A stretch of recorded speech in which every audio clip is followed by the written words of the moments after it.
Dear students, এলিটে তোমাদের সবাইকে আবারও স্বাগত। এর আগে তোমাদের হাইড্রোকার্বনের 1, 2, 3 এবং 3টে পার্ট নিয়ে আলোচনা হয়েছে। আজকে তোমরা দেখতে পাচ্ছ যে হাইড্রোকার্বনের পার্ট 4, চতুর্থ পার্ট হাইড্রোকার্বনের আলোচনা হবে।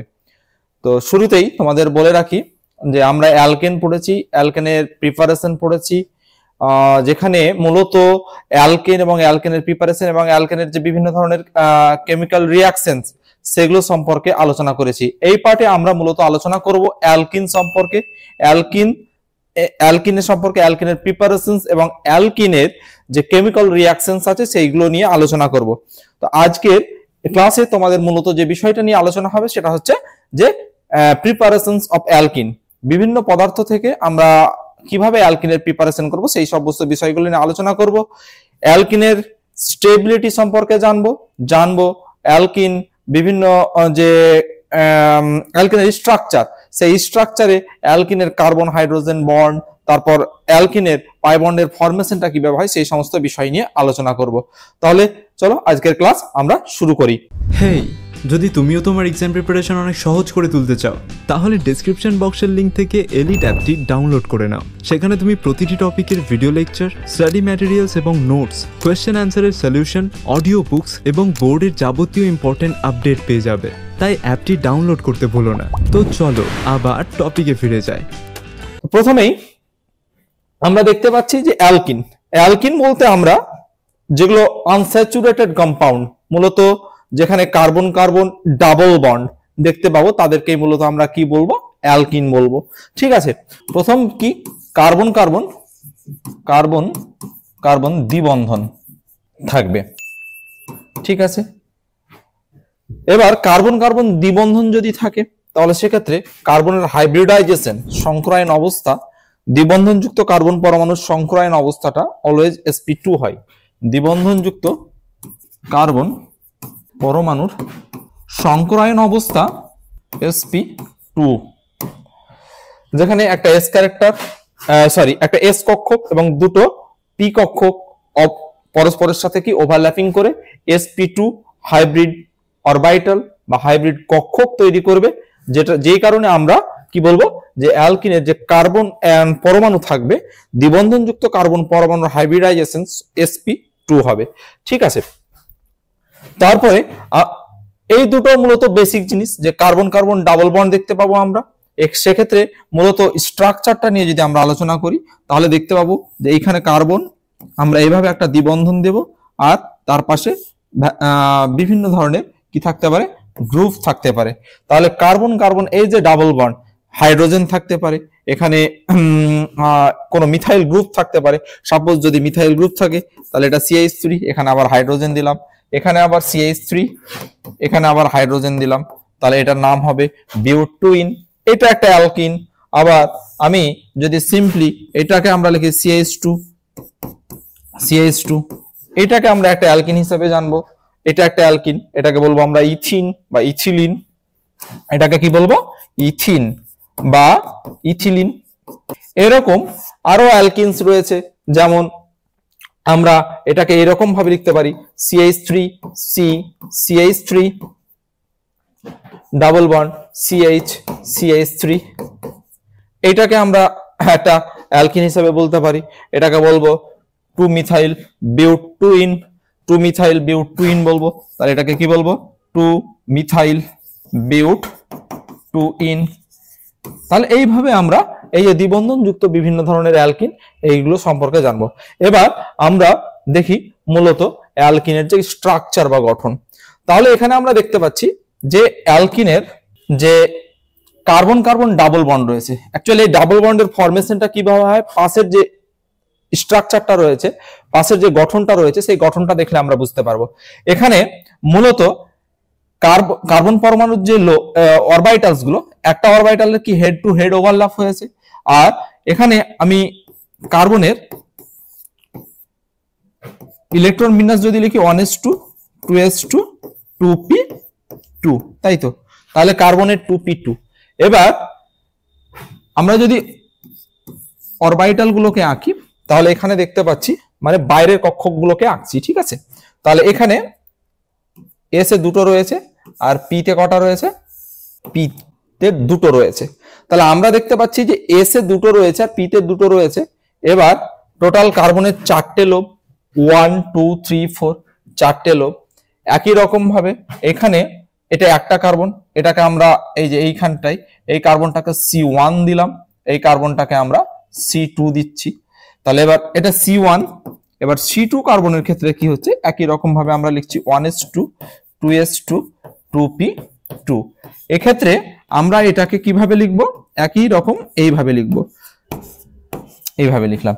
ঠিক আছে, তাহলে এক্সাইটেড স্টেটে উত্তেজিত স্তরে কি হবে, এখান থেকে ইলেকট্রনটা এখানে চলে যাবে, তাই তো। এবার এখান থেকে ইলেকট্রনটা যখন এখানে যাবে, সরি আমি এগেন এটা রিপিট করছি, এক্সাইটেড স্টেটে দুটোর ক্ষেত্রে একই অবস্থা হবে। আমি এটা একবারেই করে দিচ্ছি, কারণ এক্সাইটেড স্টেটের ক্ষেত্রে কি হবে, এটার যদি এক্সাইটেড স্টেট হয় আমি এখানে লিখে দিচ্ছি C1 তার এক্সাইটেড স্টেট। ঠিক আছে, এক্সাইটেড স্টেট। তাহলে এই যে C1 এর আমি জায়গার অভাবের জন্য এইখানটাই লিখলাম, C1 এর এক্সাইটেড স্টেটের জন্য কি হবে, যে আউটার অরবিটাল রয়েছে, কক্ষকগুলো রয়েছে, তার ইলেকট্রনের প্রমোশন হবে, যেহেতু বাইরে থেকে আমি এনার্জি দিচ্ছি। তাহলে এটা প্রমোশন হয়ে কি হলো, প্রমোশন হয়ে ঠিক এই রকম ভাবে ইলেকট্রন চলে গেল। এবার একই রকম ভাবে C2 এর যদি এক্সাইটেড স্টেট হয়, C2 এর যদি এক্সাইটেড স্টেট হয় তাহলে কি হবে, এক্সাইটেড স্টেট হলে একই রকম ভাবে এটা কি হবে, ইলেকট্রনের প্রমোশন হবে। কোথায় হবে, সর্বশেষ কক্ষপথে, যেহেতু একটা ভ্যাকেন্ট রয়েছে, এই হচ্ছে বিষয়। এবার আমি ধরে নিলাম যে কার্বনের এই এস এর সাথে এস এর হেড টু হেড ওভারল্যাপ হয়েছে, দিয়ে কি হচ্ছে, হেড টু হেড, একমাত্র এস এর সাথে এস এরই হেড টু হেড ওভারল্যাপ হয়। তোমরা কেমিক্যাল বন্ডিং বা রাসায়নিক বন্ধন নামে যে চ্যাপ্টার আছে, সেখানে SPDF এই 4টে অরবিটালের যে স্ট্রাকচার, তার বন্ড ফরমেশনের যে ক্রাইটেরিয়া, সেই ক্রাইটেরিয়া নিয়ে তোমরা বিস্তারিত আশা করি পড়েছো। তো সেই বন্ড ফরমেশনের আইডিয়া বা ধারণা থেকে তোমাদের বলছি যে যখন দুটো এস অরবিটাল বা এস কক্ষক কখনো সাইড ওয়াইজ ওভারল্যাপ করতে পারে না, তারা এক সবসময় কি হয়, অ্যাক্সিস বরাবর বা হেড টু হেড ওভারল্যাপ করে। তাহলে হেড টু হেড ওভারল্যাপ করলে কি হয়, অলওয়েজ সিগমা বন্ড ফরমেশন করে। তাহলে আমরা ইথিলিনের এই গঠনটাতে দেখতে পাচ্ছি যে একটা পাই বন্ড রয়েছে, ডাবল বন্ড রয়েছে, একটা পাই বন্ড রয়েছে তো অবশ্যই, মানে এটাকে দ্বিবন্ধন রয়েছে। তাহলে একটা দ্বিবন্ধন মানে হচ্ছে একটা সিগমা বন্ড আর একটা পাই বন্ড। তাহলে ওয়ান ডাবল, এটা মানে হচ্ছে আমাকে দেখতে হবে, আমি মার্কটা এটা দ্বিবন্ধন রয়েছে, দ্বিবন্ধন মানে হচ্ছে 1 sigma bond plus 1 pi bond. তাহলে পাই বন্ড, তাহলে এখানে আমরা দেখতে পেলাম যে কার্বনের এই এস এর ইলেকট্রনটা, এই এস এর ইলেকট্রনটা আর এস এর ইলেকট্রনটা পরস্পরের সাথে কি হলো, ওভারল্যাপ করে একটা সিগমা বন্ড তৈরি করলো। ঠিক আছে, আমি এক্ষেত্রে এই যে কার্বনের একটা ইলেকট্রন, এই কার্বনের একটা ইলেকট্রন ওভারল্যাপ করে কি হলো, সিগমা বন্ড তৈরি করলো। এবার এই পি আর এই পি, তাহলে পি এর একটা করে ইলেকট্রন রয়েছে লোভে, তাই তো। তাহলে আমি এই পি একটা ইলেকট্রন দিলাম, এই পি একটা ইলেকট্রন দিলাম। তাহলে এটা C1 কার্বনের পি এর এই ইলেকট্রনটা, তোমরা দেখো সবাই, C1 কার্বনের পি এর এই ইলেকট্রনটা, এই ইলেকট্রনটা আমরা এখানে দিয়েছি। আবার C2 এর এই ইলেকট্রনটা এখানটাই দিয়েছি। তাহলে C1 এর ইলেকট্রনটা এখানটাই আর C2 এর ইলেকট্রনটা এখানটাই দিয়েছি। তাহলে কি হয়, পি যেহেতু ডাবল ডাম্বেল সেট, তাহলে ওর একটা করে ইলেকট্রন আছে, মানে একটা কক্ষক ফাঁকা রয়েছে। তাহলে একটা কক্ষক যেহেতু ফাঁকা রয়েছে, তাহলে সরি, একটা কক্ষকের একটা লোভ ফাঁকা রয়েছে, কক্ষক ফাঁকা নেই, কক্ষকে একটা ইলেকট্রন রয়েছে। তাহলে এই কক্ষকের ইলেকট্রনের সাথে এই কক্ষকের ইলেকট্রনের যখন সাইড ওয়াইজ ওভারল্যাপ হবে, তাহলে এইটা আর এই ইলেকট্রনটা দুটো মিলে একটা কি হবে, সাইড ওয়াইজ ওভারল্যাপের ফলে পাই বন্ড ফরমেশন করবে। তাহলে পাই বন্ড ফরমেশন কিভাবে হয়, দুটো লোভের সাইড ওয়াইজ ওভারল্যাপের ফলে। আর একটা লোভ ফাঁকা রয়েছে, তাহলে ফাঁকা লোভে যেহেতু কোনো ইলেকট্রন নেই, সুতরাং এই লোভটার এই ইলেকট্রন আর এই ইলেকট্রন, এই দুটো ইলেকট্রন মিলে একটা পাই বন্ড ফরমেশন হবে। এটাকে আনহাইব্রিডাইজড 2pz অরবিটাল বলা হচ্ছে, মানে pz এর ইলেকট্রনটাকে অ্যাকচুয়ালি পার্টিসিপেট করেছে। এবার তার মানে আমরা কি, এটাকে যদি px ও ধরে নিই, py ও ধরে নিই, আর pz ও যদি ধরে নিই, তাহলে এটাকে একই রকম ভাবে px py এবং pz এইটা যদি ধরে নিই, তাহলে আমরা দেখতে পাবো যে pz, জেডটা কি পরস্পরের সাথে ওভারল্যাপ করেছে। এবার তাহলে px আর py এর ইলেকট্রন আমরা এটা আর এটা কনসিডার করে নিলাম, আমি x বরাবর ধরছিলাম, যেটাকে কোঅর্ডিনেট অ্যাক্সিস ধরবে সেই অ্যাক্সিস বরাবর তুমি সেটা ইমাজিন করতে পারো বা কল্পনা করতে পারো। এখন এখানটায় px আর py বাকি রয়েছে, তাহলে px এর ইলেকট্রনটা এটা, আর এই পিএক্স এর ইলেকট্রন, এই পিএক্স এর ইলেকট্রন কোনটা, এইখানটাই দিলাম এটা মনে করো। আবার একই রকম ভাবে পিওয়াই এর ইলেকট্রন এটা, আবার এখানে পিওয়াই এর ইলেকট্রন এটা। হাইড্রোজেনের একটা করে ইলেকট্রন এইভাবে দিলাম, হাইড্রোজেনের একটা করে ইলেকট্রন এইভাবে দিলাম, হাইড্রোজেনের একটা করে ইলেকট্রন এইভাবে দিলাম, ঠিক আছে। এটা এই যে এটা হাইড্রোজেন, এটা এইভাবে দিলাম, বাকিটা ঠিক আছে। এইটা একটু ভালো করে লিখে দেওয়া যাক, এইটা। তাহলে এই হচ্ছে টোটাল। তাহলে এই হাইড্রোজেনের কি 1s ইলেকট্রন একটাই থাকে, তাহলে 1s যেহেতু একটা ইলেকট্রন থাকে আর এখানে p এর ইলেকট্রন আছে, তাহলে s এর সাথে p এর কি হেড টু হেড ওভারল্যাপ হচ্ছে। তাহলে হেড টু হেড ওভারল্যাপ হলে কি হবে, এই যে কার্বন হাইড্রোজেন সিগমা বন্ড, এটা কি সিগমা বন্ড ফরমেশন হয়েছে, সিগমা বন্ড। এক্ষেত্রে এখানে কার্বন হাইড্রোজেন কি হচ্ছে, সিগমা বন্ড। তাহলে এই সিগমা বন্ডটাকে আমরা কি বলবো, এই সিগমা বন্ডটা হচ্ছে px সিগমা বন্ড, কারণ হাইড্রোজেনের s px সিগমা বন্ড বলতে পারি। এই দিকটা হলে কি spy sigma bond, spy sigma bond. আর এইটা যেটা হচ্ছে pz এর সাথে pz এর আনহাইব্রিডাইজ বা 2pz এর সাথে একটা কার্বনের 2pz, অপর একটা কার্বনের 2pz এর সাথে আনহাইব্রিডাইজড পাই বন্ড ফর্মেশন হয়েছে। তাহলে সেক্ষেত্রে আমরা দেখতে পাচ্ছি যে কার্বন কার্বন যদি সিঙ্গেল বন্ড হয় তাহলে অটোমেটিক কি হয়, বন্ডের লেন্থটা ইনক্রিজ করে। এখানে যেহেতু ডাবল বন্ড রয়েছে তাই বন্ডের লেন্থ কিছুটা কমে গেছে, 133.9 পিকোমিটার। এগুলো সরাসরি মেমোরাইজ করতে হবে। বন্ড অ্যাঙ্গেল, যেহেতু 3টে পয়েন্টের বেসিসে আমরা বন্ড অ্যাঙ্গেল নির্ধারণ করি, তাই এক্ষেত্রে আমরা দেখছি যে হাইড্রোজেন কার্বন কার্বন এটার মধ্যে যেটা বন্ড অ্যাঙ্গেল 1 to 1.3 ডিগ্রি। আর এক্ষেত্রে কার্বন হাইড্রোজেনের যেটা বন্ড লেন্থ, সেই বন্ড লেন্থটাকে বলবো 108.7 পিকোমিটার। তাহলে এখানটায় আমরা কার্বন হাইড্রোজেন বন্ড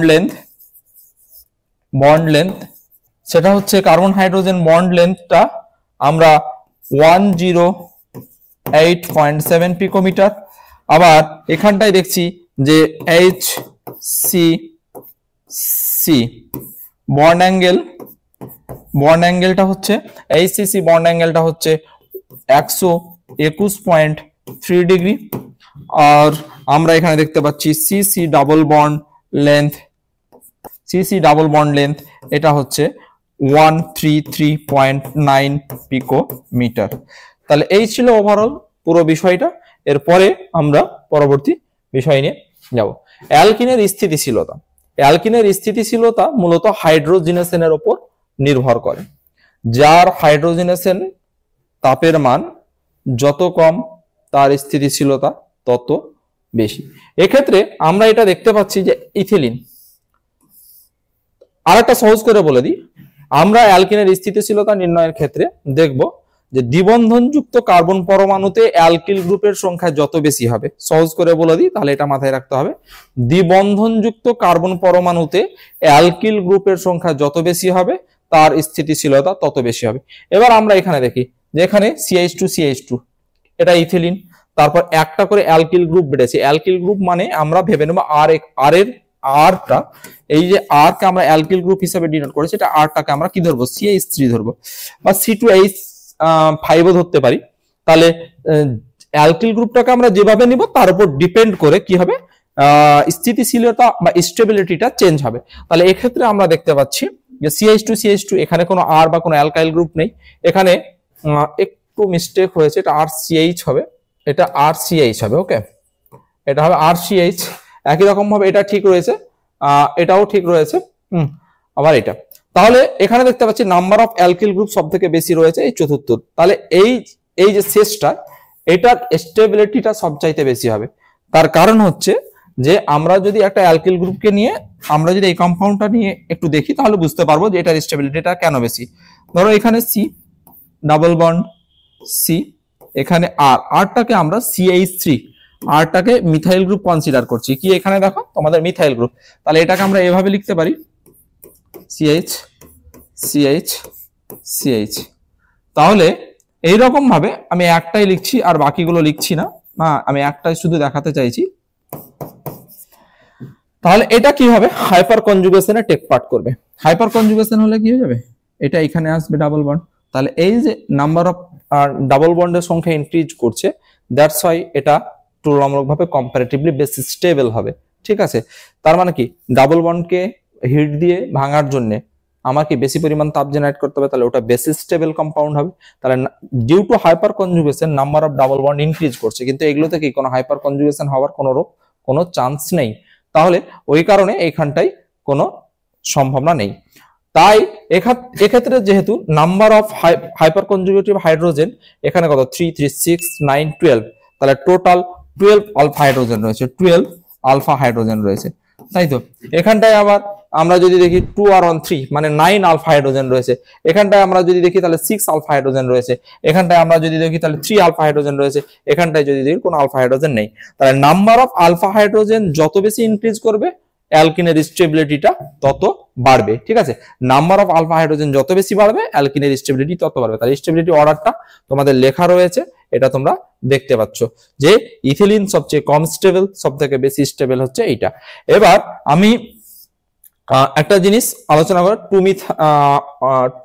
এটা হচ্ছে 2,3 ডাইমিথাইল বিউটুইন, মানে এরকম বিষয় এটা হবে। আমি নামকরণটা আবার করে দিচ্ছি তোমাদের, যদি এইটাই হয় এই কম্পাউন্ডটা তাহলে কি নামকরণ হবে, CH3 C CH3 C CH3 CH3। তাহলে আমরা এই যে কোনো একদিক থেকে নামকরণ করি 1 2 3 4, 2,3 ডাইমিথাইল বিউট 2,3 ডাইইন, তাই তো, সরি 2,3 ডাইমিথাইল বিউটুইন, যেহেতু 2 নম্বর পজিশনটা নিতে হবে। তাহলে এখানে হচ্ছে 2,3 ডাইমিথাইল বিউটুইন, এটা হচ্ছে এই কম্পাউন্ডটার নেম। এখন প্রশ্ন হচ্ছে যদি আমরা ট্রান্স টু বিউটিন এবং সিস টু বিউটিন এর দুটোর স্টেবিলিটি আলোচনা করি তাহলে কি হবে, সেটা নিয়ে আমরা একটু আলোচনা করছি। তাহলে ট্রান্স টু বিউটিনের ক্ষেত্রে আমরা এইখানটা এটা আলোচনা করছি। ট্রান্স টু বিউটিনকে কিভাবে লিখবো, ট্রান্স টু বিউটিনকে আমরা লিখবো এভাবে, যদি দুটো সেম গ্রুপ অপোজিট দিকে থাকে তাহলে সেটাকে আমরা ট্রান্স বলি। তাহলে এই ক্ষেত্রে আমরা এটাকে H লিখছি, এটাকে CH3 লিখছি, আর এটাকে H লিখছি। এক্ষেত্রে আমরা দেখতে পেলাম যে দুটো মিথাইল গ্রুপ পরস্পরের সাথে অপোজিট দিকে রয়েছে। তাহলে মিথাইল গ্রুপ আকারে কি বড়, তাহলে আকারে যদি বড় হয় তাহলে এটা কি হবে যে দুটো পরস্পরের সাথে যেহেতু অপোজিট দিকে আছে ডিস্টেন্স মেনটেন করছে, তাই এক্ষেত্রে যে স্টেরিক ইনহিবিশন বা স্থান অভাবজনিত যে বাধা সেইটা কিন্তু এখানটায় কাজ করবে না। তার ফলে কি হবে যে এরা কম্পারেটিভলি স্টেবল, একে অপরের যে দুটো বড় গ্রুপ যদি কাছাকাছি থাকে তাহলে ফলে যে রিপালশন হয় এবং মলিকুলটাকে আনস্টেবল করে তোলে সেইটা কিন্তু এখানটায় হবে না। ঠিক আছে, এবার আমরা সিস টু বিউটিন নিয়ে আলোচনা করি। তাহলে এটা হচ্ছে ট্রান্স টু বিউটিন, এটাকে কি বলবো, ট্রান্স টু বিউটিন। ঠিক আছে, এবার সিস টু বিউটিনে কি হবে, সিস টু বিউটিনের ক্ষেত্রে আমরা এখানটাই দেখছি যে সিস টু বিউটিনে আমরা এটাকে এভাবে লিখবো, CH3 C C CH3 H H H, এই যে সিস টু বিউটিন, তাহলে সিস টু বিউটিনে দুটো বড় গ্রুপ সেম সাইডে রয়েছে, তাহলে সেম সাইডে থাকার কারণে কি হচ্ছে একে অপরের রিপালশন করবে, রিপালশন করার ফলে মলিকুলটাকে কি করবে, ডিস্টেবিলাইজ করবে, তার ফলে কি হবে, এটা স্থায়ী কম হবে। তাহলে আমরা জানলাম যে ট্রান্স টু বিউটিন এবং সিস টু বিউটিন, এটা সিস টু বিউটিন, এটা কি সিস টু বিউটিন। তাহলে ট্রান্স টু বিউটিন এবং সিস টু বিউটিনের মধ্যে কে বেশি স্টেবল, অবশ্যই ট্রান্স টু বিউটিন বেশি স্টেবল। ঠিক আছে, ট্রান্স আমরা এখানে একটু লিখে দিচ্ছি, ট্রান্স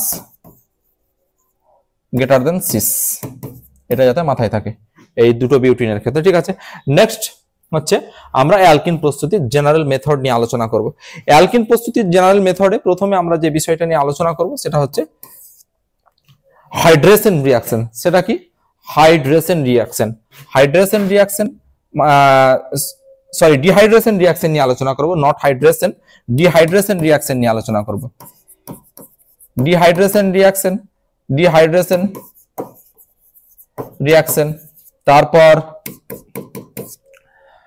আমরা অ্যালকিনের প্রস্তুতি করব ফ্রম অ্যালকিল হ্যালাইড, যেটাকে এলিমিনেশন রিঅ্যাকশন, অ্যালকিল হ্যালাইড থেকে করব। আমরা যেটা করব যে কোপ এলিমিনেশন থেকে করব, কোপ এলিমিনেশন থেকে রিঅ্যাকশন করব। তারপর আমরা উইটিক রিঅ্যাকশন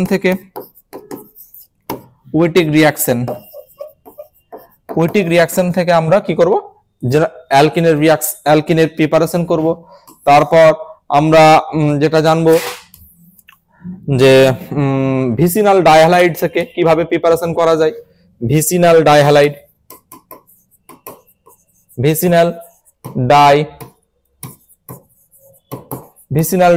থেকে কিভাবে প্রিপারেশন করা যায় এটা জানবো।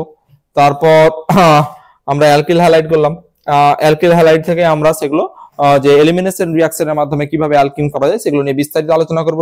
উইটিক রিঅ্যাকশন থেকে কিভাবে করা যায়, কোপ এলিমিনেশন থেকে কিভাবে করা যায়, ডিহাইড্রেশন রিঅ্যাকশন থেকে কিভাবে করা যায় এবং ভিসিনাল ডাইহ্যালাইড থেকে কিভাবে অ্যালকিন প্রস্তুত করা যায় সেই বিষয়টা নিয়ে আমরা জানবো।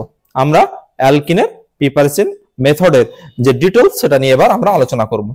ঠিক আছে, প্রথমে হচ্ছে অ্যালকোহলের নিরোধন। আমরা একটু আগে জানলাম যে আমরা অ্যালকোহলের ডিহাইড্রেশন নিয়ে আলোচনা করব। তাহলে আমরা অ্যালকোহল বলতে মূলত প্রথম কথা বলে রাখি যে অ্যালকোহলের ডিহাইড্রেশন এটা যে রিঅ্যাকশন মেকানিজম স্টাডি করা হয়েছে তাতে দেখা গেছে অ্যালকোহলের যে ডিহাইড্রেশন রিঅ্যাকশন সেটা কার্বোক্যাটায়ন গঠনের মাধ্যমে ফরমেশন হয়। তাহলে কার্বোক্যাটায়ন গঠনের মাধ্যমে যদি ফরমেশন হয় তাহলে সেক্ষেত্রে যতদূর সম্ভব যে কার্বোক্যাটায়নটার স্টেবিলিটি মেজার করতে হবে। তাহলে কার্বোক্যাটায়নের স্টেবিলিটির ক্ষেত্রে আমরা জেনারেল অর্গানিক কেমিস্ট্রিতে যে বিষয়টা নিয়ে আলোচনা করেছি, আমরা জেনেছি যে 3 ডিগ্রি কার্বোক্যাটায়ন বেসিস স্টেবল, তারপর 2 ডিগ্রি, তারপর 1 ডিগ্রি, এটা নিয়ে আমরা জেনেছি। তাহলে আজকে সেটারই অ্যাপ্লিকেশন এখানটায় হবে। রিঅ্যাকশনটা আমরা তাহলে শুরু করি। এবার আমরা একটা রিঅ্যাকশন লিখছি, সেটা হচ্ছে যে CH3 CH2OH। এটাকে প্রথমে একটা জিনিস আমি বলে নিই যে অ্যালকোহলের নিরোধনের ক্ষেত্রে কি কি রিয়েজেন্ট ইউজ করব। Concentrate sulphuric acid, phosphorus pentoxide এবং অ্যালুমিনার ক্ষেত্রে একটু এলিভেটেড টেম্পারেচার বা হাই টেম্পারেচার ইউজ করতে হয় আমাদের। তাহলে এটা ডিটেইলস স্টাডি করার জন্য আমি আরেকটা ইনার বোর্ড নিয়ে নিই, তাহলে সুবিধা হবে। তাহলে ডিহাইড্রেশন অফ অ্যালকোহল নিয়ে আমরা আলোচনা করছি। ঠিক আছে, ডিহাইড্রেশন অফ অ্যালকোহল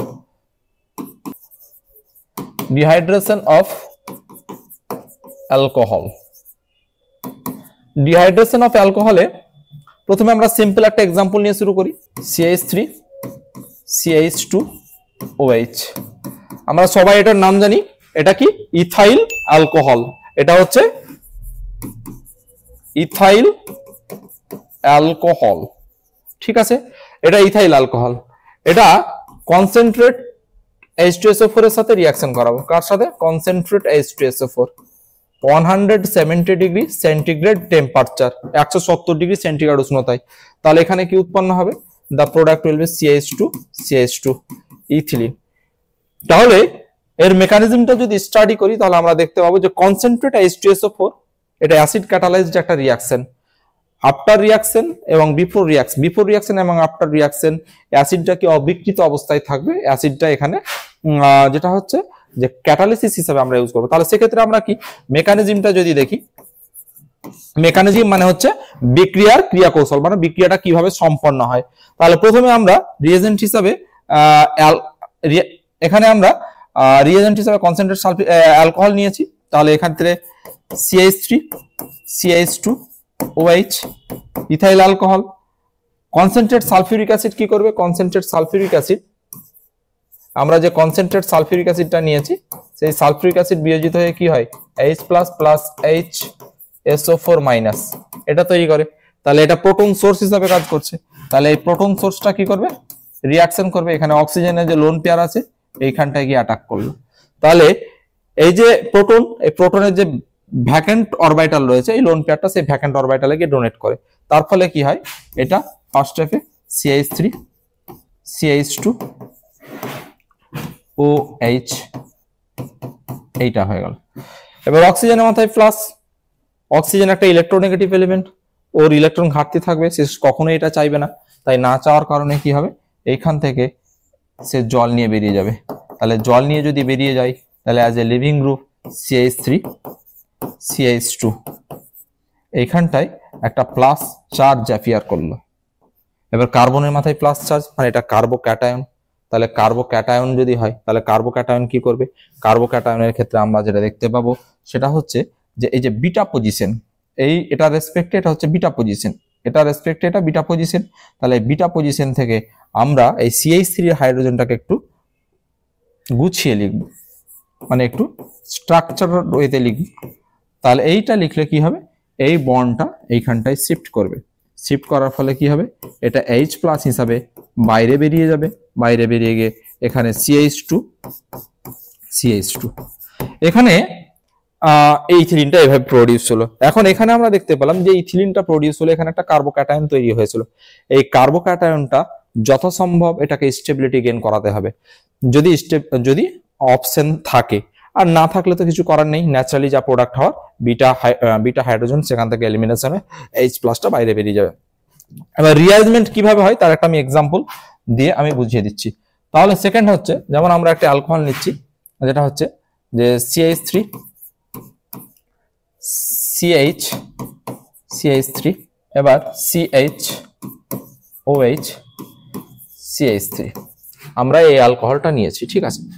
এবার এই অ্যালকোহলটার স্বাভাবিক কি হবে? আমরা এটাকে কনসেন্ট্রেট H2SO4 দিয়ে চালনা করেছি, কনসেন্ট্রেট H2SO4, এটাকে 170 ডিগ্রি সেন্টিগ্রেড টেম্পারেচার দিয়েছি, ঠিক আছে। 170 ডিগ্রি সেন্টিগ্রেড টেম্পারেচার দিলে কি হবে? আমাকে এখানটায় দেখতে হবে যে H+ আয়ন সেটা কি, এই মেকানিজমটা আমি এখানটায় দেখাচ্ছি। তাহলে এখানটায় যেটা হচ্ছে যে CH3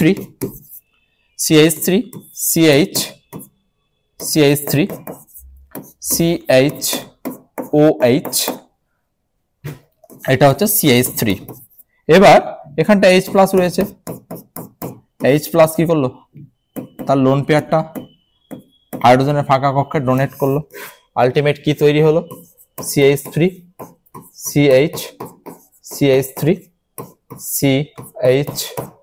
OH2।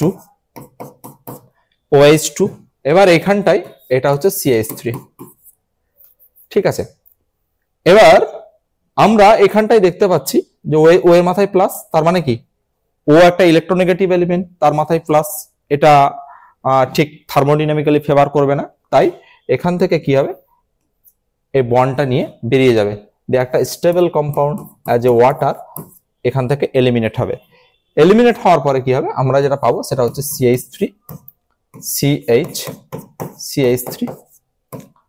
CH plus CH3। এই কার্বনের পাশে দুটো কার্বন রয়েছে, যেটা প্লাস কার্বন, প্লাস চিহ্ন বিশিষ্ট কার্বন রয়েছে, যার মাথায় যে কার্বনের মাথায় প্লাস রয়েছে আমরা এখানে দেখতে পাচ্ছি, সেই কার্বনের দুপাশে দুটো কার্বন রয়েছে, that's why it is 2 degree carbocation. এটা হচ্ছে 2 ডিগ্রি কার্বোক্যাটায়ন। এবার এক্ষেত্রে আমি এটাকে একটু মডিফাই করে লিখছি, মডিফাই করে লিখলে কি হবে? যে CH3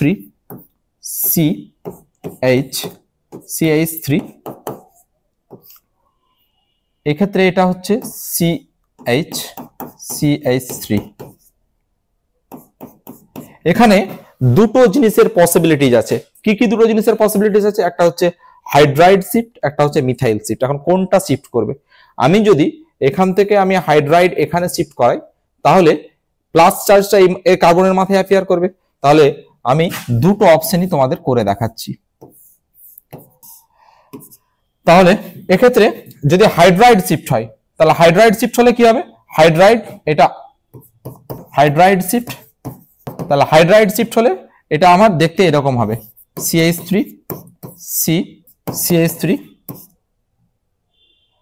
CH2 CH3।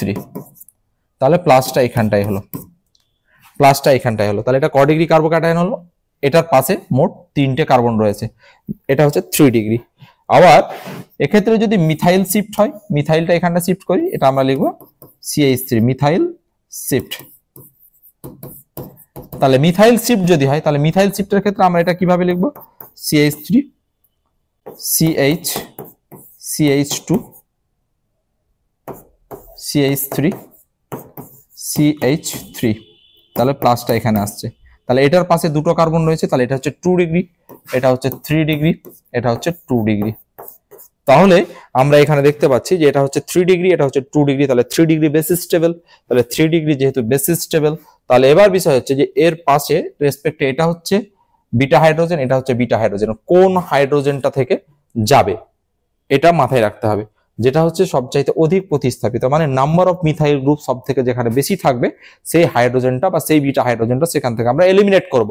তাহলে এটা রেসপেক্টে এটা হচ্ছে বিটা, এটা রেসপেক্টে এটা হচ্ছে বিটা, এটা হচ্ছে কি বিটা। তাহলে আমরা যদি এখান থেকে, আমি সোজাসুজি এটা নিয়ে আর ডিসকাস করছি না যেহেতু এটা লেস স্টেবল, তাহলে এখান থেকে প্রোডাক্টটা যদি আমি আলোচনা করি তাহলে আমরা দুই ধরনের প্রোডাক্ট পাবো। দুটো প্রোডাক্ট কি? আমরা প্রথমে এই কার্বন থেকে হাইড্রোজেনটাকে সরাচ্ছি, তাহলে এই কার্বন থেকে হাইড্রোজেনটাকে সরালে আলটিমেট প্রোডাক্টটা কি হবে? CH2 CH3 CH2 CH3, এটা একটা প্রোডাক্ট পেলাম। লাস্ট যেটা হচ্ছে আমরা আরেকটা প্রোডাক্ট কি পাবো? এটা product number 1।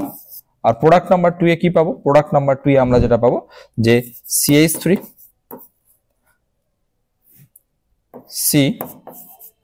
CH3 double bond CH3।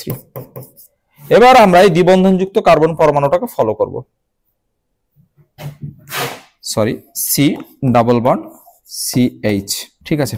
তাহলে এক্ষেত্রে আমরা এই যে দ্বিবন্ধনযুক্ত কার্বন পরমাণু এইটাকে আমরা একটু নোটিস করব বা দেখব, ঠিক আছে। তাহলে এই দ্বিবন্ধনযুক্ত যে কার্বন পরমাণুটাকে দেখতে পাচ্ছি যে নাম্বার অফ মিথাইল গ্রুপ 1 2 3, আর এই দ্বিবন্ধনযুক্ত কার্বন পরমাণুতে নাম্বার অফ মিথাইল গ্রুপ একটা। তাহলে অধিক প্রতিস্থাপিত কোনটা? এটা।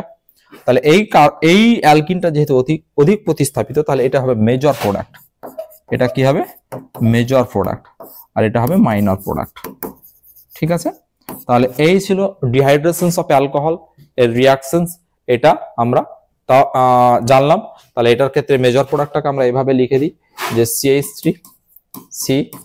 CH3 double bond CH single bond CH3, এটা হলো। আবার মাইনর প্রোডাক্টটা কি হবে? CH2 single bond double bond CH3 2 3 4 CH2 CH3, this is major product. আর এটা হচ্ছে মাইনর প্রোডাক্ট, ঠিক আছে। তাহলে এই হচ্ছে ওভারঅল ডিহাইড্রেশন রিঅ্যাকশন। তাহলে আমরা ডিহাইড্রেশন রিঅ্যাকশন সম্পর্কে জানলাম। এরপরে আমরা যাব পরবর্তী রিঅ্যাকশনে। পরবর্তী রিঅ্যাকশন হচ্ছে অ্যালকিল হ্যালাইডের ডিহাইড্রোহ্যালোজিনেশন। ডিহাইড্রোহ্যালোজিনেশন মানে কি? হাইড্রোজেন এবং হ্যালোজেন অপসারণ হবে। তাহলে এক্ষেত্রে আমরা একটা অ্যালকিল হ্যালাইড নিয়ে আলোচনা করি। তাহলে অ্যালকিল হ্যালাইডটা কি? অ্যালকিল হ্যালাইড বলতে আমরা জানি আর CH2 Cl, এটা একটা অ্যালকিল হ্যালাইড। একে আমরা অ্যালকোহলীয় KOH সহযোগে উত্তপ্ত করব, অ্যালকোহলীয় KOH সহযোগে। তাহলে অ্যালকোহলীয়, এটা একটা অ্যালকিল হ্যালাইড। কি? What is this? এটা হচ্ছে অ্যালকিল হ্যালাইড, অ্যালকিল হ্যালাইড। তাহলে এই অ্যালকিল হ্যালাইডটার কি যদি অ্যালকোহলীয় KOH দ্বারা আমরা রিঅ্যাকশন করে তাহলে আমরা একটা অ্যালকিন পাবো। সেই অ্যালকিনটা কি? অ্যালকিনটা হচ্ছে, আচ্ছা এখানে আর এর পরিবর্তে যদি আমি CH3 নিই তাহলে এটা আমাদের কাছে সুবিধা হবে, কারণ আর নিলে আমার মনে হয় দুই জায়গাতে আর নিলে একটা সুবিধা হতো। আচ্ছা আমি এইটাকে একটু চেঞ্জ করে আর CH করে দিই তাহলে সুবিধা, CH3 নিই তাহলে আমার সুবিধা হবে আর কি, CH3। তাহলে আমরা এখানটাই যেটা হচ্ছে অ্যালকিল হ্যালাইড বলতে এটা ইথাইল ক্লোরাইড, এটা one type of alkyl halide. তাহলে এটার আমি আর অ্যালকিল হ্যালাইড নামটা পেলাম, এটার নাম লিখে দিলাম ethyl chloride, ethyl CHLORID, ethyl chloride. তাহলে এই ইথাইল ক্লোরাইডকে অ্যালকোহলীয় KOH সহযোগে উৎপন্ন করলে আমরা কি পাবো? ইথিলিন পাবো। আলটিমেট কি হচ্ছে? আলটিমেট যেটা হচ্ছে যে আমরা এখান থেকে এলিমিনেশন অফ HCl, এখান থেকে H এখান থেকে Cl বেরিয়ে যাচ্ছে, দিয়ে অ্যালকোহলীয় KOH দিলে আমরা ইথিলিন পাচ্ছি। এখন বিষয় হচ্ছে যে এলিমিনেশন রিঅ্যাকশনটা কিভাবে হচ্ছে, এটা হচ্ছে একটা বিষয়। আমরা অ্যালকোহলীয় KOH দিয়েছি, তাহলে KOH এখানটায় কি বেসের ভূমিকা পালন করবে। আমরা এখানটায় মেকানিজমটা নিয়ে ছোট্ট করে বলে দিই, ক্রিয়া কৌশলটা নিয়ে কিভাবে হবে, যেটা হচ্ছে যে আমরা CH2H এটাকে এভাবে লিখলাম, এটাকে CH2Cl এটাকে এভাবে লিখলাম। মিডিয়ামে বেস রয়েছে অ্যালকোহলিক KOH, তাহলে KOH এর কি দুটো পার্ট, একটা হচ্ছে K+, একটা হচ্ছে OH-। OH- টা কি বেস, তাহলে এখানে যখন বেস হিসাবে কাজ করবে, বেস কি করবে? বিটা কার্বন থেকে হাইড্রোজেন বা প্রোটন অ্যাবস্ট্রাক্ট করবে, তাহলে বিটা কার্বন থেকে যখন প্রোটন নেবে তখন এটা এখান থেকে নিল, এই বন্ডটা এখানে শিফট করবে আর এখান থেকে ক্লোরিনটা বাইরে বেরোবে। তাহলে আর এটাকে এইভাবে করা যেতে পারে, আর এটাকে এরকম যে হাইড্রোজেন CH2Cl, এবার বেসটা যখন থাকবে মিডিয়ামে তখন এই বেসটা যখন প্রোটনটাকে নিল, এই সিঙ্গেল বন্ডটা কার্বনের উপর শিফট করলো, কার্বনের উপর শিফট করলে কি হবে, কার্বনের উপর করলে এটা CH2 মাইনাস, তারপর CH2Cl, তাহলে এটা এখানে ডাবল বন্ডটা এলো, chlorine as a living group বাইরে বেরিয়ে গেল। তাহলে ক্লোরিন যেহেতু লিভিং গ্রুপ হিসেবে বাইরে বেরিয়ে গেল as a Cl minus ion, তাহলে এই ক্ষেত্রে আমরা কি পেলাম, মাইনাস চার্জটা এইখানটায় শিফট করলো, তাহলে আমরা পেলাম CH2, এটাকে আমরা কি বলবো, ইথিলিন বলবো, CH2, এটা আমরা ইথিলিন পেলাম। ঠিক আছে, তাহলে এটাকেই বলা হয় অ্যালকিল হ্যালাইডের ডিহাইড্রো হ্যালোজেনেশন। এবার আমরা আরো অনেক এক্সাম্পল নিতে পারি, তাহলে এই ক্ষেত্রে এক্সাম্পলটা কি হবে, এই ক্ষেত্রে এক্সাম্পলটা সিম্পল, যে ডাবল বন্ডটা এখানে শিফট করেছে মানে এটা কি হয়ে যাবে, CH2 ডাবল বন্ড CH2। আমরা এখানে দেখতে পেলাম যে আমরা আরো দুই একটা এক্সাম্পল নিই, তাহলে আমরা বুঝতে পারবো যে কিভাবে। আমরা যদি এই অ্যালকিনটাকে নিই CH3 সিঙ্গেল বন্ড CH2Cl, তখন কি অ্যালকিন প্রস্তুত হবে, এটাকে অ্যালকোহলীয় KOH দিয়েছি, অ্যালকোহলীয় KOH। তাহলে আমরা এই অ্যালকিল হ্যালাইডটাকে, এই যে অ্যালকিল হ্যালাইডটাকে লিখেছি, এই অ্যালকিল হ্যালাইডটাকে আমরা একটু অন্যরকম ভাবে লিখবো। কিভাবে লিখবো, CH2Cl, এটাকে নিচে লিখলাম। তার মানে এবার এটার রেসপেক্টে এটা আলফা, এটা কি বিটা, তাহলে এই যে বিটা হাইড্রোজেন এটাকে আমরা আরেকটু সরিয়ে লিখি।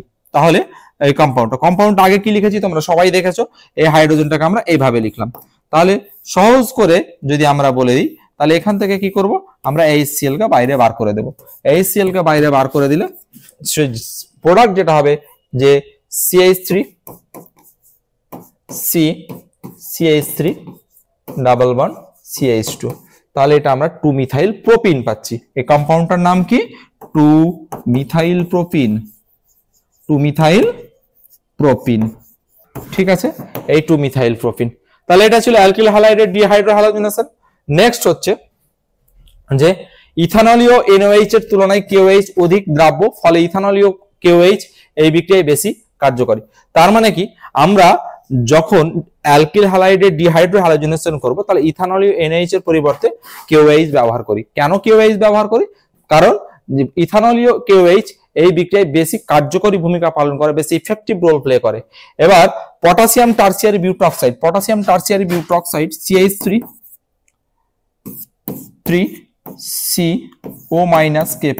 এটা একটা স্ট্রং বেস, হাইলি স্ট্রং, মানে এত বেশি স্ট্রং এ যে কোনো জায়গা থেকে প্রোটনকে খুব সহজে অ্যাবস্ট্রাক্ট করতে পারে। তাহলে KOH এর তুলনায় যদি আমরা পটাশিয়াম টারসিয়ারি বিউটক্সাইড বা পটাশিয়াম ইথক্সাইডের তুলনায় যদি আমরা পটাশিয়াম টারসিয়ারি বিউটক্সাইড ব্যবহার করি, তাহলে রিঅ্যাকশনটা আরো বেশি ফাস্ট হবে, আরো বেশি স্মুথ হবে, ভালো হবে। তাহলে যদি সবথেকে ভালো বেস হিসাবে আমরা ব্যবহার করতে পারি, তাহলে পটাশিয়াম টারসিয়ারি বিউটক্সাইডকে আমরা বেশি কার্যকরী ভূমিকায় দেখতে পাবো কি রিঅ্যাকশনে, ডিহাইড্রো হ্যালোজেনেশন রিঅ্যাকশনে। ঠিক আছে, নেক্সট যেটা হচ্ছে যে ভিসিনাল ডাইহ্যালাইড এবং জেমিনাল ডাইহ্যালাইড, এই দুটো বিষয় তোমাদের একটু জানতে হবে। ভিসিনাল ডাইহ্যালাইড মানে দুটো ডিফারেন্ট কার্বনে যদি দুটো ফাংশনাল গ্রুপ থাকে বা দুটো হ্যালাইড গ্রুপ থাকে, তখন সেটাকে আমরা কি বলবো, ভিসিনাল বলবো। যেমন আমরা এভাবে লিখি CH2OH, আমি এটা একটু আলোচনা করে নিই, যেহেতু ডাইহ্যালাইড নিয়ে আলোচনা করছি সেটা আমি আর OH লিখছি না বোঝানোর জন্য, আমি সরাসরি ডাইহ্যালাইড লিখছি। CH2Cl, এটাকে আমরা বলবো ভিসিনাল ডাইহ্যালাইড। এটাকে তাহলে যেহেতু ক্লোরিন আছে 1,2 ডাইক্লোরাইড বলবো। হ্যাঁ, তাহলে এটাকে দুটো ডিফারেন্ট পজিশনে, এই যে এই কার্বন আর এই কার্বন দুটো ডিফারেন্ট পজিশনে দুটো যদি হ্যালোজেন পরমাণু থাকে, তাহলে সেটাকে আমরা ভিসিনাল বলবো। তাহলে এটা হচ্ছে ভিসিনাল ডাইক্লোরাইড, যেহেতু ক্লোরিন আছে তাই এটাকে বলবো ডাইক্লোরাইড। এটাকে কি বলবো, ভিসিনাল ডাইক্লোরাইড। একে যদি জিঙ্ক মিথানল সহযোগে রিঅ্যাকশন করাই, জিঙ্ক মিথানল এই যে জিঙ্ক মিথানল লিখলাম আমরা, তাহলে জিঙ্ক মিথানল সহযোগে রিঅ্যাকশন করালে অ্যাজ এ সাইড প্রোডাক্ট আমরা ZnCl2 জিঙ্ক ক্লোরাইড পাবো এবং কি হবে এখানে আমরা ইথিলিন প্রডিউস করব। কি পাবো? ইথিলিন পাবো। এরকম আরো দুই একটা एग्जांपल নিলে আমরা বুঝতে পারবো ভিসিনাল ডাইহ্যালাইডের ক্ষেত্রে। তাহলে CH3 CHCl CH2 Cl, this is also vicinal dihalide. তাহলে এটাকে ভিসিনাল ডাইহ্যালাইডকে আমরা যখন জিঙ্ক মিথানল দিয়ে হিট করব তখন কি করব? জিঙ্ক CH3OH, জিঙ্ক মিথানল দিয়ে যখন হিট করব তখন এখান থেকে কি হয়ে যাবে? জিঙ্ক ক্লোরাইডটা বাইরে, জিঙ্কের সাথে দুটো ক্লোরিন বাইরে বেরিয়ে যাবে, দিয়ে এই যে দুটো ক্লোরিন কার সাথে? অ্যাজ এ Zn এর সাথে বাইরে বেরিয়ে গেল। তাহলে অ্যাজ এ ZnCl2 বাইরে বেরিয়ে যাবে। তাহলে ZnCl2 বাইরে বেরিয়ে গেলে এখানটায় কি হবে? CH3 CH double bond CH2। তাহলে আমরা এরকম higher alkene different type of vicinal dihalide থেকে আমরা প্রোডিউস করতে পারি বা তৈরি করতে পারি। তাহলে এখানে আমরা দেখলাম ইথিলিন, এখানে আমরা প্রোপিন তৈরি করতে পারলাম, এরকম ভিসিনাল ডাইহ্যালাইড। এবার জেমিনাল কখন বলবো এটা আমি তোমাদের একটু বলে রাখি। যেমন এটাকে যদি আমরা এরকম করতাম CH3 CHCl Cl, এই যে দুটো হ্যালাইড গ্রুপ বা দুটো যে কোনো ফাংশনাল গ্রুপ যদি একই কার্বনে থাকে তাহলে সেটাকে আমরা কি বলবো? জেমিনাল বলবো। ঠিক আছে, তাহলে এটুকুই জানো তো, এই যে একই কার্বন, এই একই কার্বনের উপর দুটো গ্রুপ রয়েছে Cl আর এখানে একটা Cl, তাহলে এটাকে আমরা কি বলবো? জেমিনাল বলবো। ঠিক আছে, এটা Cl, এটা মাথায় থাকে। ঠিক আছে, নেক্সট হচ্ছে অ্যালকাইনের আংশিক বিজারণ। অ্যালকাইন বলতে ত্রিবন্ধনযুক্ত কোনো যৌগের যখন আমরা আংশিক বিজারণ করব, তাহলে বিজারণ করলে এখানে আমরা দেখতে পাচ্ছি লিন্ডলার ক্যাটালিস্ট বলে একটা ক্যাটালিস্ট নেওয়া হয়েছে।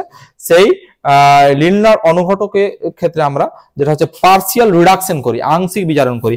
আংশিক বিজারণে আমরা প্রথমে একটা অ্যালকাইন লিখি, তাহলেই বুঝতে পারবো। তাহলে অ্যালকাইন হিসেবে আমরা সবথেকে সিম্পলেস্ট অ্যালকাইনটাকে নিচ্ছি, যেটাকে আমরা কি বলবো? যেটাকে আমরা বলবো অ্যাসিটিলিন। তাহলে অ্যাসিটিলিনের ক্ষেত্রে CH ট্রিপল বন্ড CH। এবার এক্ষেত্রে আমরা সরাসরি লিন্ডলার ক্যাটালিস্ট কি লেখা রয়েছে তোমরা দেখতে পাচ্ছ, আমি সরাসরি লিন্ডলার ক্যাটালিস্ট লিখছি, ক্যাটালিস্ট বা লিন্ডলার অনুঘটক। ঠিক আছে, লিন্ডলার অনুঘটক। সিম্পলি দুটো কার্বনে একটা করে হাইড্রোজেন অ্যাড করে দিতে হবে। তাহলে দুটো করে কার্বনে যদি একটা করে হাইড্রোজেন অ্যাড করে দেওয়া হয় দুটো কার্বনে, তাহলে এটা দেখতে ঠিক এরকম হবে। ঠিক আছে, এটা হচ্ছে লিন্ডলার অনুঘটকের যেটা হচ্ছে বিজারণ। এটা পার্সিয়াল রিডাকশন হয়। এরকম আরো যদি কোনো অ্যালকিন থাকে, এবার আরো অ্যালকিন বলতে আমরা যদি এটাকে এভাবে লিখি CH ট্রিপল বন্ড CH, তাহলে সেক্ষেত্রে আমরা যদি লিন্ডলার ক্যাটালিস্ট ইউজ করি তাহলে সেক্ষেত্রে আমরা একই রকম ভাবে CH3 CH double bond CH।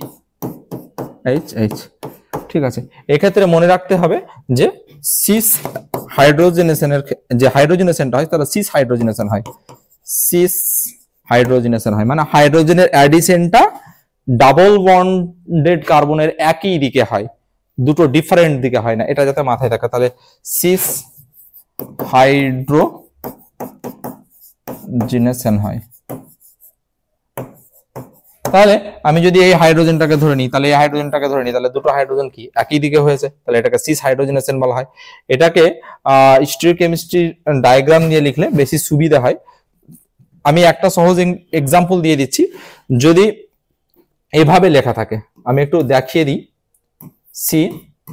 CH3, এটাকে যদি এইভাবে লেখা থাকে H ডাবল বন্ড CH, যদি দুটো এভাবে ড্যাশ দেওয়া থাকে তাহলে এটাকে বলবো আমরা সিস অ্যাডিশন। অর দুটোকেই যদি এভাবে লেখা থাকে this is also cis addition. তাহলে আর একটা যদি এরকম সলিড ড্যাশ আর একটা যদি এরকম দাগ দিয়ে ড্যাশ দেওয়া থাকে তাহলে এটাকে বলবো আমরা ট্রান্স অ্যাডিশন। ঠিক আছে, তাহলে দুটো এইভাবে যদি দেওয়া থাকে তাহলে এটাকে বলবো আমরা সিস অ্যাডিশন। ঠিক আছে, আচ্ছা, এটা যদি আবার উল্টো দিকে দেওয়া থাকে, এইটাকে যদি উল্টো দিকে দেওয়া থাকে ড্যাশ দিয়ে, তাহলে ওটাকে সিস অ্যাডিশন বলবো। এটাকে যদি আবার উল্টো দিকে দেওয়া থাকে, এটা এই দিকে আছে এটা এই দিকে আছে, তখন এটাকে কিন্তু আমরা ট্রান্স অ্যাডিশন বলবো না, এটাকে আমরা কি সিস অ্যাডিশন বলবো। এটা 3 ডাইমেনশনাল ফিগার, এটা মাথায় রাখতে হবে। ঠিক আছে, নেক্সট হচ্ছে বার্চ বিজারণ। বার্চ বিজারণের ক্ষেত্রে কি হয়? বার্চ বিজারণের ক্ষেত্রে যেটা হচ্ছে যে আমরা এক্ষেত্রে এটা বিজারণ হবে। একই রকম ভাবে বার্চ বিজারণের ক্ষেত্রে আমরা অ্যালকাইন থেকে অ্যালকিন প্রস্তুত করব। শুধু আগের যে রিঅ্যাকশনটা তার সাথে বেসিক ডিফারেন্সটা কি, আগের রিঅ্যাকশনের সাথে যেটা বেসিক ডিফারেন্স হচ্ছে এখানে সিস অ্যাডিশন হয়। আরেকটা কথা তোমাদের এখানে বলতে আমি ভুলে গেছি, যেটা হচ্ছে যে ক্যালসিয়াম কার্বনেটের পরিবর্তে তোমরা বেরিয়াম সালফেট ইউজ করতে পারো, বেরিয়াম সালফেট ইউজ করা যেতে পারে। ঠিক আছে, এই হচ্ছে বিষয়। তাহলে এই ক্ষেত্রে সিস অ্যাডিশন হয়, এটা একটা ইম্পর্টেন্ট বিষয়।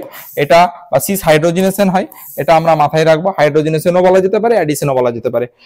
তাহলে এই হচ্ছে যে অ্যালকাইনের হাইড্রোজেনেশন, যেটাকে আমরা বলি লিন্ডার ক্যাটালিস্টের উপস্থিতিতে করি। নেক্সট হচ্ছে যে বার্চ রিডাকশন। বার্চ রিডাকশনে কি করি? BIRCH, birch reduction. বার্চ রিডাকশনে যেটা করি আমরা, সেটা হচ্ছে যে আমরা একটা অ্যালকাইন নিলাম, CH3C triple bond C CH3 2 butyne. এটাকে কি বলবো আমরা? 2 বিউটাইন, 2 বিউটাইন। তাহলে এই 2 বিউটাইনটাই কে যদি আমরা সোডিয়াম লিকুইড অ্যামোনিয়া দ্বারা চালনা করি, সোডিয়াম লিকুইড অ্যামোনিয়া, তাহলে এই সোডিয়াম লিকুইড অ্যামোনিয়া দিয়ে চালনা করলে কি হবে? একই রকম ভাবে হাইড্রোজেনেশন হবে, কিন্তু এক্ষেত্রে মাথায় রাখতে হবে এটা ট্রান্স অ্যাডিশন হয়। ট্রান্স কি হয়? অ্যাডিশন হয়। তাহলে আমরা এটাকে সহজ করে বুঝিয়ে দিই, CH3 C, এক্ষেত্রে আমরা H দিলাম, ডাবল বন্ড C। যেহেতু এখানে দুটো CH3 রয়েছে, তাহলে ট্রান্স লেখাটাকে খুব সহজ ভাবে আমরা বুঝতে পারবো।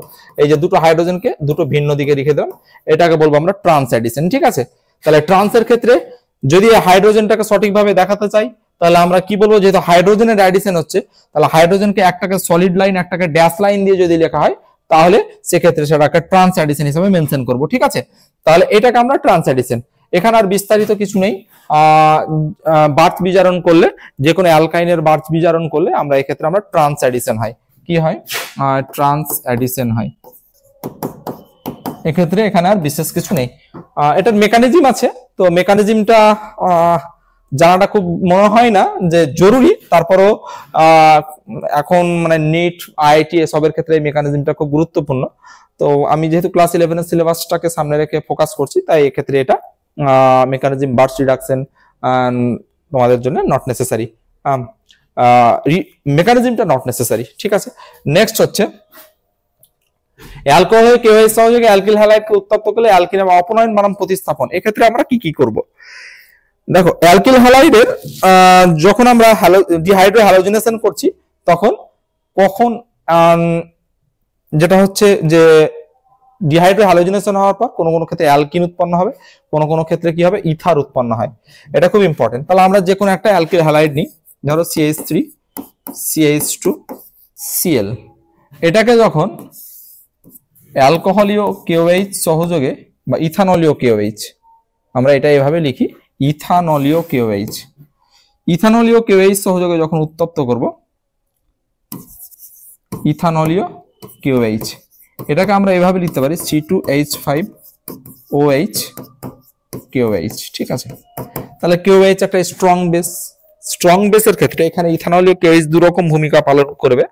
যখন KOH অ্যাজ এ বেস হিসাবে কাজ করবে, তখন এখান থেকে যেটা করবে কিনা, যে অ্যালকোহলের যে অ্যাসিডিক হাইড্রোজেন, সেই অ্যাসিডিক হাইড্রোজেনটাকে অ্যাবস্ট্রাক্ট করে, আর এখান থেকে যে বিটা হাইড্রোজেন, সেই বিটা হাইড্রোজেন দুটোকে অ্যাবস্ট্রাক্ট করে দুই ধরনের প্রোডাক্ট উৎপন্ন করবে। তাহলে KOH আমি এটা দেখাচ্ছি যে আলটিমেট প্রোডাক্টটা কি হবে? একটা প্রোডাক্ট হবে যে প্রথম ক্ষেত্রে যেটা হচ্ছে, একটা হবে CH2 ডাবল বন্ড CH2 হবে, আর একটা হবে CH3 CH2 ও CH2 CH3, এই প্রোডাক্টটা উৎপন্ন হবে। কি করে? সেটা হচ্ছে, এটা হচ্ছে SN2 মেকানিজম ফলো করে হচ্ছে, আর এটা হচ্ছে E2 মেকানিজম ফলো করে হচ্ছে।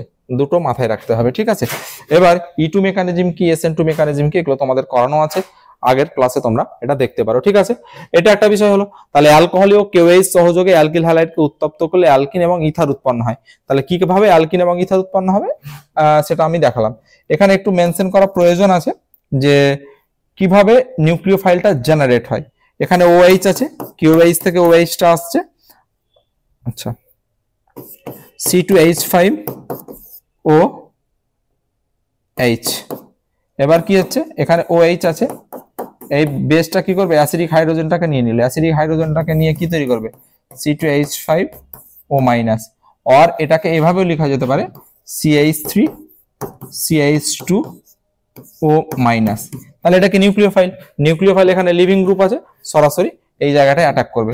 আমি এখানে প্লাস দিয়ে খুব সহজেই দেখিয়ে দিলাম, এটাকে নিয়ে যেহেতু আগের ক্লাসে করানো আছে এটা, তো এটা নিয়ে আর ফার্দার এটা এখানে এলো, লিভিং গ্রুপটা বাইরে বেরিয়ে যাবে, দেন এই প্রোডাক্টটা পাওয়া যাবে। ঠিক আছে, এই হচ্ছে। নেক্সট হচ্ছে আমরা এখানে দেখছি যে জলীয় NOH বা KOH ব্যবহার করলে SN2 বিক্রিয়ার মাধ্যমে প্রতিস্থাপন বিক্রিয়া ঘটে। তাহলে এক্ষেত্রে প্রতিস্থাপন বিক্রিয়া বা SN2 মেকানিজম কি তোমাদের এর আগে ক্লাসে করানো হয়েছে, আগের ভিডিও লেকচারগুলো তোমরা দেখলে সেটা বুঝতে পারবে যে SN2 বিক্রিয়া কি। তাহলে এখানে আমরা যে কোনো একটা অ্যালকিল হ্যালাইড নিয়ে আলোচনা করি, CH3CH2Cl। এবার এখানে জলীয় KOH নেওয়া হয়েছে, তাহলে জলীয় KOH নিলে কি হবে, জলীয় KOH মেকানিজম ডিটেইলে আলোচনা করা হয়েছে আগে। তাহলে এক্ষেত্রে আমরা যেটা পাবো সেটা হচ্ছে অ্যালকোহল পাবো, কি পাবো, CH3CH2OH। এটাই হচ্ছে প্রতিস্থাপন বিক্রিয়া। ঠিক আছে, মানে Cl টা সাবস্টিটিউট হয়ে একটা OH আসবে। ঠিক আছে, তাহলে এক্ষেত্রে আমরা একটা অ্যালকোহল পাবো। তাহলে ইথাইল ক্লোরাইডকে যদি জলীয় KOH সহযোগে রিঅ্যাকশন করানো হয় তাহলে আমরা ইথানল পাবো। এই হচ্ছে ওভারঅল রিঅ্যাকশনসটা। ঠিক আছে, তাহলে এখানে আর বিশেষ কিছু নেই। এবার পরবর্তীতে যেটা যাচ্ছে সেটা হচ্ছে যে সেটজেপ রুল। সেটজেপ রুলটা কি, অ্যালকিল হ্যালাইডকে যখন আমরা অ্যালকোহলীয় KOH সহযোগে উত্তপ্ত করব বা বিক্রিয়া ঘটাবো, তখন কিন্তু অধিক প্রতিস্থাপিত যৌগটা আমরা বেশি পরিমাণে পাবো, বা সেটা মেজর প্রোডাক্ট হিসাবে গণ্য হবে। তাহলে কি সেটজেপ রুলটা, আমরা যে কোনো একটা অ্যালকিল হ্যালাইড লিখছি, CH3CH2CH2Br। একে যখন অ্যালকোহলীয় KOH সহযোগে উত্তপ্ত করব, অ্যালকোহলীয় KOH সহযোগে উত্তপ্ত করব, তখন যে প্রোডাক্টটা আমি পাবো সেটা হচ্ছে যে অধিক প্রতিস্থাপিত যৌগটা বেশি পরিমাণে পাবো, তাই তো। তাহলে সেক্ষেত্রে আমার এক্ষেত্রে যে অ্যালকিনটা পাবো সেটা হচ্ছে CH3CH_CH2, এটাই অধিক প্রতিস্থাপিত। এবার আমরা একটু অন্য কম্পাউন্ড নিয়ে আলোচনা করি, যে CH3CH3, এক্ষেত্রে আমরা CH2, এক্ষেত্রে আমরা CH_Br লিখবো, আর এক্ষেত্রে CH3 লিখি। তাহলে কি হলো, এক্ষেত্রে যদি আমরা অ্যালকোহলিক KOH দিই, এগেন আমি রিপিট করছি বিষয়টাকে, যে এক্ষেত্রে আমরা একটা কি লিখেছি, অ্যালকিল হ্যালাইড লিখেছি। তাহলে CH3CHBr আর CH3, এবং এটাকে অ্যালকোহলীয় KOH সহযোগে যদি চালনা করি তাহলে আমরা একটা অ্যালকিন পাবো। এবার কোন অ্যালকিনটা পাবো সেটা সেটজেপ রুল অনুসারে দেখতে হবে। এটা রেসপেক্ট এটা আলফা, এটা রেসপেক্ট এটা হচ্ছে বিটা, এটা রেসপেক্ট হচ্ছে এটা হচ্ছে বিটা। তাহলে নাম্বার অফ মিথাইল গ্রুপ যত বেশি হবে সেটা হবে অধিক প্রতিস্থাপিত বা মোর সাবস্টিটিউটেড অ্যালকিন। তাহলে এখানে দেখতে হবে যে নাম্বার অফ মিথাইল গ্রুপস কোনটাতে বেশি হচ্ছে। তাহলে এটা রেসপেক্ট এটা হাইড্রোজেন, তাহলে আমি যদি এই হাইড্রোজেনটাকে এখান থেকে এলিমিনেট করি আর বিআরটাকে এখান থেকে এলিমিনেট করি, তাহলে ডাবল বন্ডটা এই কার্বনে আসবে না। আশা করি তোমরা বুঝতে পারছো। আমি এখান থেকে এই হাইড্রোজেনটাকে এলিমিনেট করব, তাহলে এটাকে আরেকটু মডিফাই করে লিখলে আমার মনে হয় ভালো হয়। তাহলে এটাকে আমি এইভাবে লিখে দিলাম, তাহলে এই হাইড্রোজেনটাকে যখন এখান থেকে HBrটা এলিমিনেট করব, তাহলে কি ডাবল বন্ডটা এই কার্বনে আসবে। তাহলে ডাবল বন্ডটা এই কার্বনে আসলে প্রোডাক্টটা কি হবে, CH3 ডাবল বন্ড CH3। এবার আমি যখন এই হাইড্রোজেন থেকে এই কার্বন থেকে হাইড্রোজেনটাকে এলিমিনেট করব, এই কার্বন থেকে যখন হাইড্রোজেনটাকে এলিমিনেট করব তখন এটাকে CH2H এইভাবে লিখি। যখন এখান থেকে এইটাকে এলিমিনেট করব তখন HBrটা যখন বাইরে বেরিয়ে যাবে, তখন আমার আরেকটা প্রোডাক্ট কি হবে, আরেকটা প্রোডাক্ট হবে CH3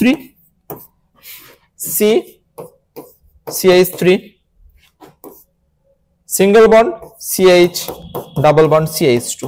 এখন বিষয় হচ্ছে কোনটা বেশি অধিক প্রতিস্থাপিত। নাম্বার দ্বিবন্ধনযুক্ত কার্বন পরমাণুতে নাম্বার অফ মিথাইল গ্রুপ যত বেশি থাকবে সেটা তত বেশি স্টেবল প্রোডাক্ট, তত বেশি স্থায়ী প্রোডাক্ট।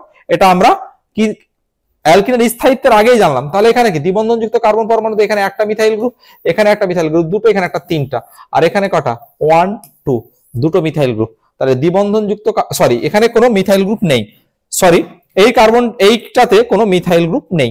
এই যে CH ডাবল বন্ড CH2 এই কার্বন দুটোতে কোনো মিথাইল গ্রুপ নেই, কিন্তু এটাতে কি রয়েছে, কোনো দুটো তিনটে মিথাইল গ্রুপ রয়েছে দ্বিবন্ধনযুক্ত কার্বনে। তাহলে এটা বেশি স্টেবল, তাহলে এটা হবে মেজর প্রোডাক্ট, এটা হবে কি মেজর প্রোডাক্ট, আর এটা হবে মাইনর প্রোডাক্ট। আমি আবার একটু রিপিট করে দিচ্ছি যে এই কার্বনে এই যে আমরা শুধু দ্বিবন্ধনযুক্ত এই কার্বনটাকে খেয়াল রাখবো। তাহলে দ্বিবন্ধনযুক্ত এই কার্বনে নাম্বার অফ মিথাইল গ্রুপ যত বেশি হবে সেক্ষেত্রে সেটা হবে সেট যে প্রোডাক্ট। তাহলে এই ক্ষেত্রে দ্বিবন্ধনযুক্ত কার্বন তো এইটা আর এইটা, তাহলে এই ক্ষেত্রে কি একটা মিথাইল আছে আর এই ক্ষেত্রে এখানে একটা রয়েছে এখানে একটা রয়েছে, তাহলে টোটাল মেজর প্রোডাক্ট হবে এটা এবং এটাই হবে সেট যে প্রোডাক্ট। এটা কি হবে? সেট যে প্রোডাক্ট। এটাকে আমরা লিখবো সেট যে পদার্থ বা সেট যে বিক্রিয়াজাত পদার্থ, সেট যে বিক্রিয়াজাত পদার্থ। নেক্সট হচ্ছে এস্টারের পাইরোলিসিস। ঠিক আছে, এস্টারের পাইরোলিসিসের ক্ষেত্রে কি হচ্ছে যে আমরা এটা একটু দেখি। এস্টারের পাইরোলিসিস খুব ইম্পর্টেন্ট একটা রিঅ্যাকশন। এটা CH2CH3 হবে, CH2CH3। এক্ষেত্রে এটা কোপ এলিমিনেশন টাইপ একটা রিঅ্যাকশন, তো সেটা আমরা নিয়ে এবার আলোচনা করছি। আমরা এই দিক থেকে এটাকে লিখবো, বিক্রিয়াটাকে এই দিক থেকে লিখবো। এই দিক থেকে লেখার ক্ষেত্রে আমরা দেখবো এই যে CH3টাকে একটু ভেঙে CH2 এভাবে লিখলাম। ঠিক আছে, তাহলে এই CH3টাকে ভেঙে আমরা এভাবে লিখেছি। এবার এক্ষেত্রে কি আছে, একটা O আছে, O কে লিখলাম, একটা C ডাবল বন্ড O আছে আর একটা CH3 আছে। এবার এটা কিভাবে হবে, এক্ষেত্রে মাঝে একটা CH2 মিস্টেক হয়েছে, এই। এবার কি হবে, এখান থেকে এটা এখানে এলো, এটা এখানে গেল, এটা এইভাবে এলো আর এটা এইদিকে এলো। তাহলে আলটিমেট কি হলো, আলটিমেট খুব ভালোভাবে বুঝিয়ে দিচ্ছি যে এই পাই বন্ডটা কি করলো, অক্সিজেনে মুভ করলো। তাহলে অক্সিজেন কি মাইনাস ক্যারেক্টার বা এক্সেস ইলেকট্রন ডেভেলপ করলো। তাহলে এক্সেস ইলেকট্রন ডেভেলপ করলো বা এক্সেস চার্জ ডেভেলপ করলো, সেই মাইনাসটা কি করলো, হাইড্রোজেনের সাথে বন্ড করলো। তাহলে এটা কি বন্ড হয়ে গেল, OH বন্ড হয়ে গেল। এই যে আমরা এইটুকু দেখতে পাচ্ছি এখানটায়, এইটুকুটা কি বন্ড হয়ে গেল, এইটুকুটা OH বন্ড হয়ে যাবে।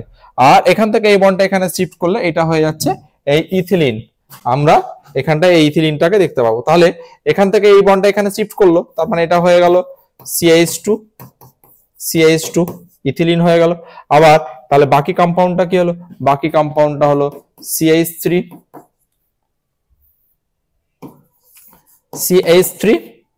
এবার এখানটাকে হচ্ছে C ডাবল বন্ড OH, তাহলে আমরা এটা পেলাম। ঠিক আছে, তাহলে এটা হচ্ছে এস্টারের পাইরোলিসিস। এস্টারকে পাইরোলিসিস করলে বা হিট দিয়ে উত্তপ্ত করলে আমরা অ্যাসিটিক অ্যাসিড প্লাস ইথিলিন পাবো। রিঅ্যাকশনটা কিভাবে হলো সেটা আমি দেখালাম। ঠিক আছে, নেক্সট হচ্ছে যেটা যে জ্যান্থেট এস্টার। জ্যান্থেট এস্টারে সিমিলার টাইপ রিঅ্যাকশন হয়, যেটা হচ্ছে যে CH2O C double bond SCH3। এটা এখানে, এটা এইখানটাই, এই বন্ডটা এইভাবে পুরো রোটেশন করবে ক্লকওয়াইজ। তাহলে এক্ষেত্রে যদি হিট দেওয়া হয়, হিট দিলে কি হবে, এই বন্ড এখানে শিফট হয়েছে, মানে এটা হচ্ছে CH2 ইথিলিন হয়ে গেল। লেখাটা একটু আমার প্রবলেম হচ্ছে আজকে, কি জানি, CH2। এবার এক্ষেত্রে কি হচ্ছে, এক্ষেত্রে যেটা হচ্ছে যে C ডাবল বন্ড O, এটাকে লিখবো SCH। এবার কি হবে, SH এই ক্ষেত্রে এটা মুভ হলো, এই বন্ডটা এখানটায় ভেঙে গেল। তার মানে টোটালটা হবে এক্ষেত্রে এই কম্পাউন্ডটা ভেঙে তৈরি হবে এই কম্পাউন্ডটা অনলি ফর এটা, যেটা হবে CH3SH। আর এখানটায় আমরা দেখতে পাচ্ছি যে এই বন্ডটা ডাবল বন্ড হয়ে গেল, আর এই যে C ডাবল বন্ড, তার মানে এটা হয়ে গেল COS, কার্বনিল সালফাইড। ঠিক আছে, তাহলে এটা হচ্ছে জ্যান্থেট এস্টারের পাইরোলিসিস। এই দিকটা যেমনটা নেবে তার উপর ডিপেন্ড করে আমার অ্যালকিন তৈরি হবে। এটা আমি যদি যেরকম ওয়েতে নেব, অক্সিজেন সংযুক্ত যে অ্যালকিল পার্টটা, তার উপর ডিপেন্ড করে অ্যালকিন ডিফারেন্ট ওয়েতে তৈরি হতে পারে। ঠিক আছে, এটা মাথায় রাখবো। এবার 3 degree amino oxide. 3 degree amino অক্সাইডের ক্ষেত্রে আমরা কিভাবে এটা করব, একই রকম ওয়েতে লিখতে হবে আমাকে। CH2 N plus CH3O minus. এবার O মাইনাসে এটা এখানে গেল, এটা এইদিকে এলো, এটা এইদিকে এলো। দিয়ে আলটিমেট কি তৈরি হলো, এটাকে যদি পাইরোলাইসিস দিয়ে হিট করা হয় তাহলে এক্ষেত্রে আমি যেটা পাবো CH2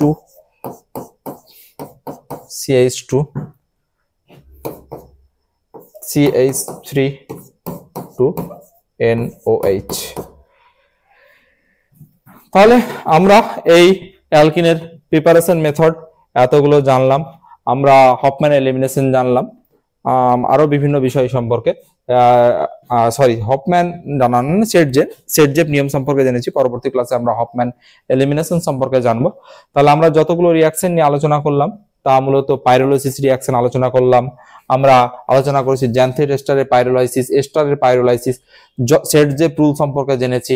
তারপর জলীয়কে NOH ব্যবহার করার পরিবর্তে যদি জলীয় KOH ব্যবহার করি, জলীয় NH এবং জলীয় KOH, ইথানলীয় বা অ্যালকোহলীয় KOH এবং NOH ব্যবহার করার পরিবর্তে যদি ব্যবহার করি তাহলে প্রতিস্থাপন বিক্রিয়া হয়। প্রতিস্থাপন বিক্রিয়া হলে কি কি পদার্থ উৎপন্ন হয়, এ সমস্ত বিষয় সম্পর্কে আমরা জেনেছি। ঠিক আছে, তাহলে আজকে যে বিভিন্ন পদার্থ থেকে আমরা অ্যালকিনের প্রিপারেশন সম্পর্কে জানলাম, এগুলো আমরা রীতিমতো স্টাডি করব। স্টাডি করে পরীক্ষায় যে ধরনের প্রশ্ন আসবে সেই ধরনের প্রশ্ন দেখে আমরা এগুলো আমাদের উত্তরে কাজে লাগাবো। আজকে আপাতত এ পর্যন্তই, আগামী ক্লাসে আবারও তোমাদের সামনে দেখা হবে। এই ধরনের এডুকেশনাল ভিডিও আরও দেখতে চ্যানেলটিকে সাবস্ক্রাইব করে এলিট পরিবারের মেম্বার হয়ে যাও। Thank you so much and always remember, knowledge worth sharing.